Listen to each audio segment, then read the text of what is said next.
Hello, people. This is Chaitanya Kumar. Jai Bhim. So this part is about interview, how to give answers to what are the specific questions that might be having in the interview, how to answer them, and how to crack the interview. So there are some questions, and so I have gathered this information to various resources and make this document, and I'll be talking about some of the main questions and how to tackle them in the interview, right? So it's in two part, like general instructions and the questions that might give. So as you know that interview is an official conversation, right? There is this two component, that interview and interviewer, and most of the time many of us often fumble while answering the questions in the interview, which may reflect that you have lack of preparation and sometimes lack of confidence, which will not leave a good impression on your interviewer, right? That's why it's very important to go fully prepared and be prepared for every possible kind of questions. Although in various interviews the questions might be different, and they might have different format, but most of them are generic.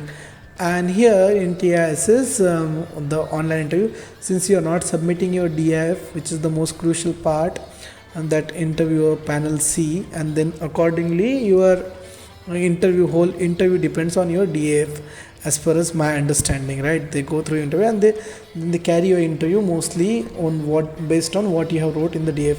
But since you are not having this, they are not having your DF in their hand right now.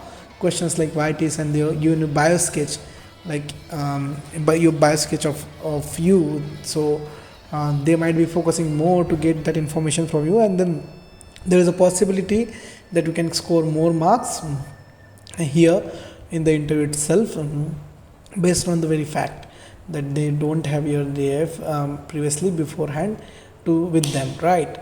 So there are various proper generic questions that are there, and how to answer them. So the first question that is always put in the for most important question is, tell me about yourself. So this is the very simplest question, I'll tell you, where you can tell about yourself, your hobbies, achievements, educational qualification, family background, and anything extra that you have did, or the things that you are proud of, or in terms of your growth or something like that. Here is the thing, you should restrict your introduction to somewhat in very structured way. So my advice will be to go with your name. Yes, they know your name already, but it is always advisable to start like, say, I am Chaitanya Kumar Dhamatna, right? And then you talk about your latest experience. So if you are working before this coming to interview, so you can tell about what is your position in which company. If you have just completed your education, then talk about your educational qualification in the backward chronological manner, the recent first, and then you talk about your other qualifications per se, and restrict it yourself only till that part. So this is why this is a trick, that why you restrict yourself at that part, so that you can ask interviewer if you want to need more, and then you go if they say yes, if there is anything else, then you talk about your family, your achievements, your experience or improvement that you have made in your performances or in your academic career, and your hobbies, right? And be very confident and convey your enthusiasm, and show that you own. So most of the people I find that they don't know how to tell about themselves. So this is what I said, that be very structured format that I have for you: your name, your recent experience, if you have work experience or something, your qualification, recent educational qualification, and achievements that you have gone through, any work experience or all, and restrict yourself. Then if they ask you more, then you go about talking your achievements in work or education and your family, and then your hobbies, and then your locality if that matters. So follow this general structure, have a pen and paper with you, and write it down and repeat it again, and have constant practice. I will say this again, practice with yourself. Most of the people with marginalized background have a problem speaking in English, right? And So I am again stating English is not the problem. The way you convey your message is important here, right? So practice well about how you present yourself in this specific structure, right? So the key point here is practice and being confident about yourself. Then the next question that might be there, what all you learned in your undergrad or graduation scenario, right? So you need to be give them a brief introduction. Say I did engineering, so what are the specific courses or subject that were there, and what are the major learnings that I had, what is the subject that I don't like, why I don't like, what was my project, or some sort of thing. If you are recently fresh graduate, so it will be very easy for you, but if you have working experience, do look up what all you did and just have that thing ready to tell them. And also, if you are working professional, they might be asking you things about what you did in your tenure, what are the extra things that you do, how was it, how was your job, were you liking it and all. And I'm telling you, the panel is extremely friendly. So we at 2018-20 batch, we had given the panel name as the adjective of chillax panel of TISS. But here don't be flown in this adjective, and know that this is a very formal interview. They are chillax just to feel you comfortable, but they are here to assess you, and on the basis of your assessment through your PI, you will be getting admission to TISS. So be attentive to this also. Next, they might ask you, why do you want to do this course, right? And this is one of the most predictable questions. So here they are looking at an answer which indicate that you are serious about this, and you are just don't fill the form as in and why you wanted to do this, right? So you should be convincing them that you are the right person for this course, and what motivates for this course, and what are you looking after for this course, and also whatever the skills and qualification that you are good and okay and suitable for this course, right? And also there is a passion that you have for something.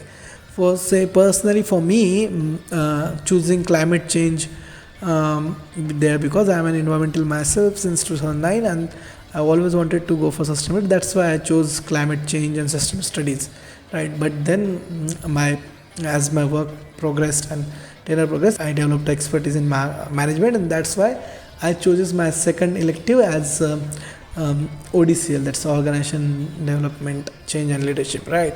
So that comes on the basis of these two parts, my passion and my skill set. So you need to be considerate and making you answer yourself, that how do you want to answer these questions. So don't just copy paste me there in your interview, because there are thousands of other will be watching this video, and see it for yourself what strikes the chord about this question, and you can answer it better, right? And also it is advisable that when the course question is asked, why this course and why TISS, you should be looking at your portal on the admissions portal, admissions.edu, and checking your course introduction, what are the subjects therein, credits, and all it is there mentioned, a brief introduction of your course, right? You should be going through that 2-3 paragraphs, so that you will get a sense and you can prepare your answers accordingly, right? So that's the trick there for you guys. Please do check that. And also it gives a sense of genuineness or uniqueness that you have, that you are actually look up for this thing, and then you are ready to take that challenge, and that's why you're coming up here, right? So do look at that also. So the next questions they might ask you, that will be most dependent on your this thing, tell me about yourself question, that what your thing strength and weaknesses. Now this is mostly a job interview question, but then again they might ask you this question, that what do you think that your weaknesses and strengths are, right? It's a generic question after all. So try to minimize your weaknesses and focus on your strength, right? Talk about your personality, skills, experience, and also your abilities. if you are asked this question, then I will say that for not just this question, if any questions that you ask, even if your opinion on some matter, there's this format called prep format that I used to do and that I learned in while preparing my GRE exam. That is point, reason, example, and point. So how it works that you state your point, you give the reason for your point, what your point, why you are making, what you are making your point. You give an example and then restate the point. So do give examples, and if you have real life example, do not shy to give your examples relating to your any of the answers, right? And in strength of weakness, elaborate more on your leadership qualities and again originality. That is the most important thing that you need to consider here, that if you fake something, the panel is very smart, they can catch you right there and then they can ask you questions that might make you fumble. So one key for the interview is to being honest with yourself and don't lie on the interview. In the gist of the things that to crack the interview and all things, we sometimes do the things that we have not done, and then you might fail miserably. Sometimes you can get away with it, but sometimes you can't, and you fail. And don't play with your career here. So be as genuine and as honest as you can. And it doesn't matter if you don't have enough work experience, if you don't think that you don't have enough skill set to do this thing. Just be yourself, and who knows, you might be getting into the convocation center sitting, and after 2 years taking the degree. Here you can talk about also the weaknesses that you can that you have to improve on. Say that if you're introvert, now as the time progresses, now become extrovert and you're little social, and which might help you in some social work courses since you have lots of field work and all. So these are the weaknesses that you can improve on, then you can present as a strength also, right? Then moving on to the next thing. So the next question would be, what are your achievements? So now if you have work experience, this question strikes a more, that what all you did and what are your achievements that you can project in your tenure or even your academic excellences. So here I will advise to avoid personal achievements at any cost, and choose any work related examples which focus on your abilities and also the skills which are relevant to for whatever the course that you are. Say for if you are applying for HRM, so whatever the management skills, and if your knowledge about finance and human relations would be far better, and if you can give the examples, would give you extra points in the interview that other candidates might not have, right? And if you have, say, experience of mobilizing people, and if you're applying for community or CODP, community organization and development practice, that gives you an upper hands for above the other candidates. And it doesn't matter then if you are coming from a village or a remote area and then you don't go to the fancy college or something like that. Since you have that lived experience of yourself and how you connect with the community, that is more helpful, and that is enriching experience that you can actually sail over here for as your strong candidature for the admission, right? So please do look into that. Then they might ask you, what are the qualities that you can state for that we can look into you, and why should we be considering you candidature? So then you can put your all the things that I said in the previous question yourself, that your skills, your experiences, right? And also what do you want to with community, and what are you trying to gain with this course, and after where you see yourself after 2 years after completion. That actually might be the question that they might be asking you, where do you see yourself after completion of the course? So there are various goals. There are short term goals and there are long term goals. So long term goals would be, say, if you are applying for livelihood and social entrepreneurship, that I want to be a social entrepreneur and creating jobs in sustainable sector or something like that. Short term would be after completion of masters, I'll be looking for a PhD seat in some university and working on some topic and law. So these are the goals that you can actually put in this thing. But here you should be very realistic and honest about your goals, right? Don't be unreal and talking about the stuff that is not possible, right? And also it's better to talk about in terms of achievements and responsibilities.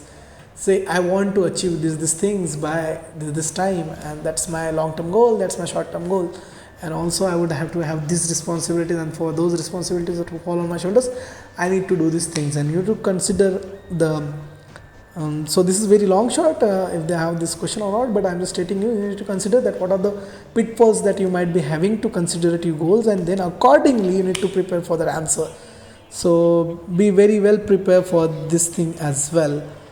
Why TIS? This question is also included in your DAF, right? Why TIS? So TIS is a very reputed institution, and the reputation presides over the TIS. Semester back, there was news in various newspapers that TIS has been called as IIT and IIM of social sciences, and also alumni spread across NGOs, INGOs, government sector, private, corporate, everywhere they are. And then when they go out there and they have created what the TIS brand is, so everyone is looking up to it, right? So that is the brand of TIS, and it has the best, what you can say, the best of the two words, corporate and social, right? Also, again stating these are my views, don't just copy paste it. Prepare well for your answers, go on the website and see what you can see, check on the TISs as you go for a job interview, what you can look about the company, and then formulate your own and articulate your own answer. Also, they might be asking you questions about your locality, right? So what generally happens that people just prepare for course wise and the school wise, and then interviewer suddenly asks, oh, what about your location, tell me about your location, say what are the political scenario over there, what is geography, what is the one thing special that you can tell about your religion, what is the socio-economics strata, do you know which what is happening, why, and if there is recent structure. And so these might be questions that you are asking. So please do look out. People generally fumble at this question, they did not expect these questions, and then they fall on the face, oh, I did not prepare for this is why this question and all. So these questions are equally important, and they might be asking you questions on current political scenario, your opinions. So no matter what biases or opinions you have, it is advisable by me that you take a neutral stand as it goes to most of the issue, many of the issues that go. But then if it question of human rights, I think it's not debatable. You should choose the side that you are on. And one more thing, if you are choosing a side and give your opinion, you should be ready with the facts and data that comes along with it. You just not rabble something. And it's okay if you don't know the answer of any question, you just have to say that I don't know answer of this question, and that's totally fine. Instead of blabbering about and then later got caught that you are lying or you are unsure about that information, right? So do take into consideration of this thing as well.